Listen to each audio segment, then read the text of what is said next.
We already have ice water. We need to talk about how many distribution points you want.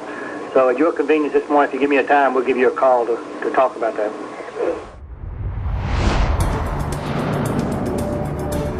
Evacuations are underway this morning in low-lying areas south and east of New Orleans. Under the state's emergency plan, those counties, or parishes as they call them in Louisiana, are the first to evacuate because they're the most vulnerable. The policy is very simple. It's get out of here, and get out of here as quickly as we possibly can. So all the state agencies, the local agencies, everybody is working together to accomplish that goal. It's a kind of gentleman's agreement. The goal is to let people in the surrounding communities get out of harm's way before traffic from New Orleans clogs up the interstates. For the city, the process begins at the point when forecasts say that tropical storm force winds will hit the coast in 30 hours. That point is approaching this afternoon. 1:30 p.m. This is not a test. This is the real deal. And I don't want to panic you, but in accordance with this plan, New Orleans Mayor Ray Nagin urges people in the lowest lying areas within the city to evacuate. So we want you to be ready, we want you to be safe, and most importantly, like the governor said, we want you to be calm. The mayor also announces that he will open the Superdome the following morning, Sunday, as a shelter of last resort. The Superdome is a 70,000-seat stadium and home to the New Orleans football team, the Saints. It was built to withstand 200-mile-an-hour winds. By late Saturday afternoon, both Louisiana and Mississippi trigger their emergency highway evacuation plans, using all lanes for outbound traffic.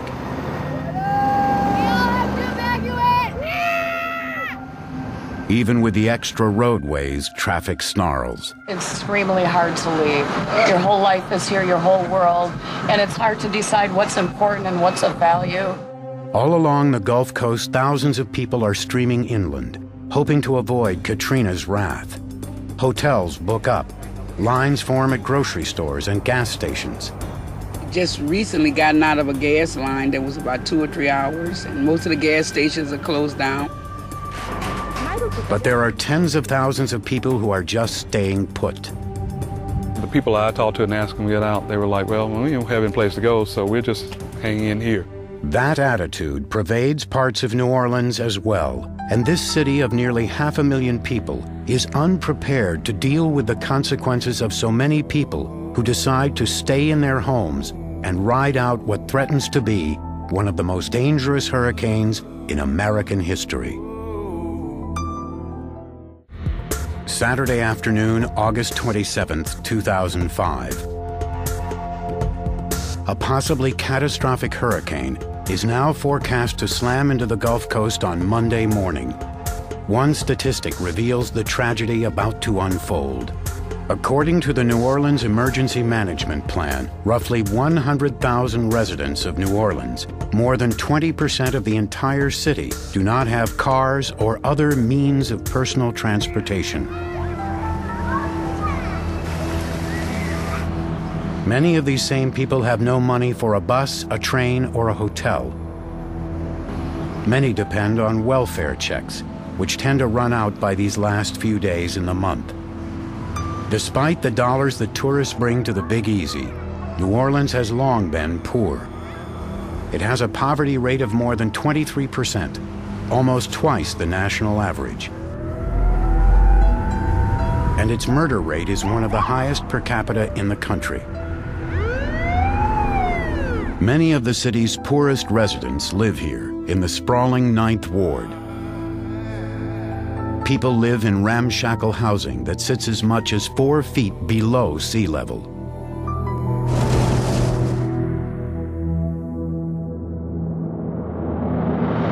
Crawford, Texas. President Bush is on vacation today at his ranch. He receives and signs a request from Governor Kathleen Blanco to declare a federal state of emergency in Louisiana. The White House can now direct any federal agency to use its resources to help the area. Saturday evening. FEMA has dispatched 5 search and rescue teams to Shreveport, Louisiana and Meridian, Mississippi. FEMA positions the teams totaling 262 people out of the line of fire, but close enough to perform rescue operations after the storm hits. FEMA headquarters, Washington, D.C. An emergency specialist and union president named Leo Bosner is also tracking Katrina. Bosner believes the agency is unprepared for the kind of disaster predicted in the Hurricane Pam scenario. And as this went along Saturday night and into Sunday, I think all of us just felt this terrible, hollow feeling. Why aren't greater measures being taken? The director of FEMA is 50-year-old Michael Brown. He's been running it since 2003 and has handled disasters including California wildfires and the Columbia Space Shuttle explosion. FEMA is not the organization it once was. After 9/11, as the country focused on preventing another terrorist attack, Congress voted to downgrade FEMA from a cabinet-level agency. In 2003, it became part of the new Homeland Security Department. The problem with putting FEMA into the Office of Homeland Security was that it took it out of the White House. And there is nothing more effective for any government agency than being right next to the president. Saturday, August 27th, 7 p.m. Central Time. Katrina is a dangerous Category 3 hurricane. She's barreling toward Louisiana and Mississippi, on her way to becoming a cataclysmic 4 or 5. Weather maps show Katrina expanding so rapidly that she seems to overwhelm the entire Gulf. Her 12-foot waves are already approaching parts of the coast. By this point, across New Orleans, floodgates are closing on the levees that surround and cut through the city, including the Industrial Canal on the city's east side, the 17th Street Canal on the west side, and the London Avenue Canal in the Gentilly neighborhood. The levees are embankments made of dirt.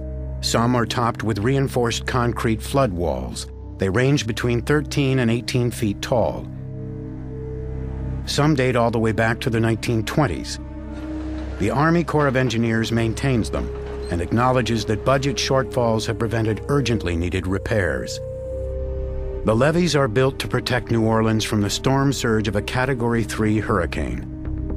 Storm surge is when high winds push massive amounts of water above the normal sea level.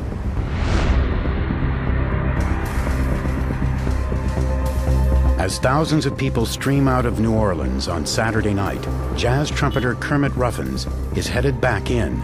He's just finished a gig in San Diego. I said, man, I need to get home real quick and board up my windows and get my family together and get out of here. Ruffins is not quite ready to evacuate. He secures his house, then heads to the French Quarter to bar hop. Bars are packed. Saw a lot of friends, and we're typical New Orleans humor. Hey man, this place will be underwater tomorrow. President Bush declared a pre-hurricane state of emergency. 9:30 p.m. Louisiana Governor Blanco joins the conference call with emergency officials. She reports on her latest conversations with FEMA. The FEMA officials tell me that that this is very unusual, that a president hasn't done this since 1992. So it's been years. I think that indicates the concerns at the highest levels of government in this nation.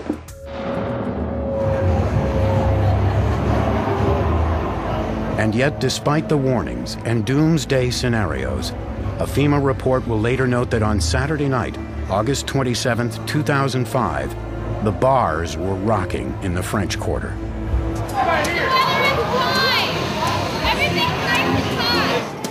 After midnight, as the Big Easy slowly winds down, Hurricane Katrina proves the forecasters correct. Sunday, August 28, 12:40 a.m. Katrina becomes a Category 4 hurricane, hell-bent on destruction. Hurricane Pam is no longer just another doomsday theory. The worst-case scenario will soon be reality. Sunday, August 28, 2005, 7 a.m. Central Time. Hurricane Katrina is 250 miles out in the Gulf of Mexico. She has become an extremely rare Category 5 monster, forecast to come ashore in less than 24 hours. At this point, New Orleans Mayor Ray Nagin decides to announce a mandatory evacuation of the city, something that's never been done before. He puts the plan in motion. Baton Rouge, Louisiana. We'll now go to our parish reports. Orleans. On a conference call with state and FEMA officials, the New Orleans representative voices one overriding concern. And we're dealing with our internal transportation plan of how to deal with our large number of people without vehicles to get to a refuge of last resort. 8 a.m. The refuge of last resort, the Superdome, begins taking in evacuees. Behind the scenes, FEMA Director Michael Brown expresses frustration that a mandatory evacuation has not yet been announced. Brown appeals to New Orleans residents. Voluntary evacuations right now. I'll tell you this personally. If I lived in New Orleans, I'd be getting out of there. Crawford, Texas, 9:25 a.m. From his ranch, President Bush calls Governor Kathleen Blanco to discuss the New Orleans evacuation plan. At this point, the governor and the mayor have the power and the responsibility for getting people out of harm's way. New Orleans, 9:30 a.m. President Bush called and told me to share with all of you that he is very concerned about the citizens. He is concerned about the impact that this hurricane would have on our people, and he asked me to please ensure that there would be a mandatory evacuation of New Orleans. Now there is one. Katrina's landfall is about 20 hours away. This is going to be an unprecedented event. We want everybody to get out. The city of New Orleans has never seen a hurricane of this strength to hit it almost directly. Mayor Nagin also imposes a 6 p.m. curfew.